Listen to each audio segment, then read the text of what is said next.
receive a lot of email and phone call regarding the Journeys kit, and a lot of people ask what's that round disc thing is supposed to do.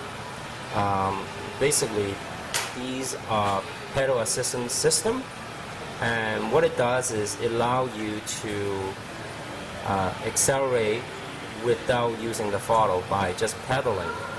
So when you open up the package, basically you see a rounded disc with the magnet on it, and this ring is basically it's a pedal sensor, and then it has a strap. The strap basically is to tie the wire when it's done. Okay, this is the bottom bracket tool to remove the bottom bracket. We got 14mm socket just to take the bolts out of the crank arms.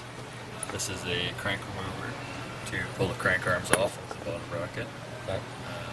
This is just a 5/8 wrench for the bottom bracket tool, and a flathead screwdriver just to take the caps out. Okay. So, all right. We'll get started. Popping the caps out.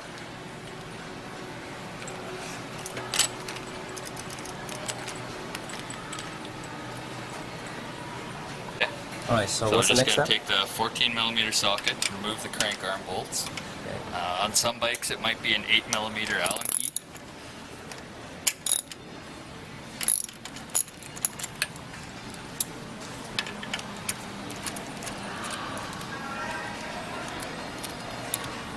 The next thing you do is crank remover tool. They might look different, but they all do the same thing. You insert the outer part into the crank arm, thread it all the way in. You snug it up, you don't have to crank it too tight, and then when you turn the middle part, it pushes against the axle, and that's what pulls the arm off. Depending on the tool, some of them will be harder than others.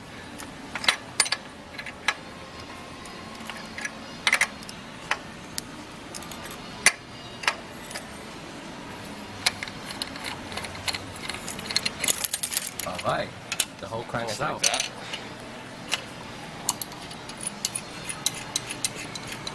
Removing the tool. Okay. Yeah, and then do the same thing from the other side. Now next, we need the bottom bracket tool.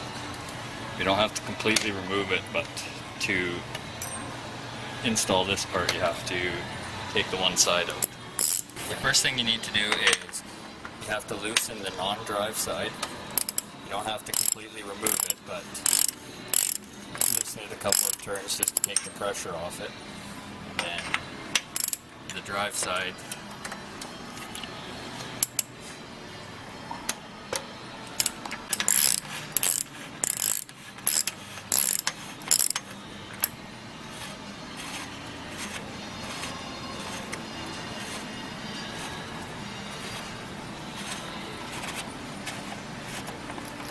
Okay, you got a bottom bracket out. okay, so now the magnetic sensor just has to go around the frame. You put the bottom bracket through it, and the ledge on the bottom bracket will actually hold it in place once it's tightened. Doesn't matter whether the sensor on top or the bottom. Doesn't matter if the sensor goes on top of the bottom. No, I don't believe so. It's just, find the best angle that goes along with your frame, so when you zip tie it, it'll stay out of the way. Okay. I think that's the most important thing. Okay. Then after you tighten the drive side, you just have to remember to retighten the non-drive side.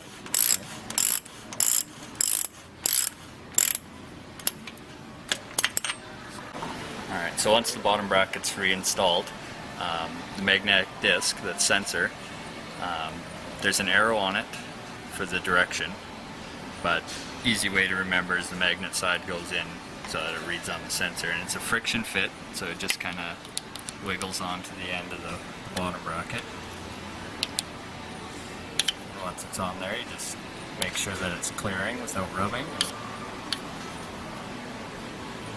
That's all you have to do for that. Okay, so now all we have to do is reinstall the crank.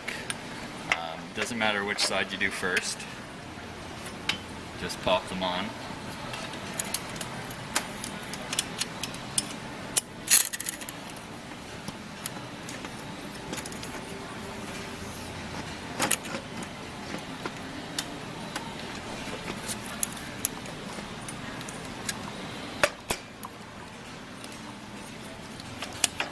So once they're on there, you replace the bolts and tighten them both up. You don't need the tool to reinstall the crank arms. The bolts themselves pull it on. And the last step is Just just replacing your caps, and everything's good to go. All right. So we're gonna hook it up and try it.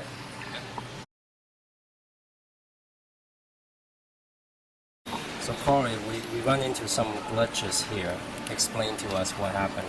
What the problem is these notches on the crank are pushing against the disc, which is forcing the disc into the sensor once you tighten the crank arm.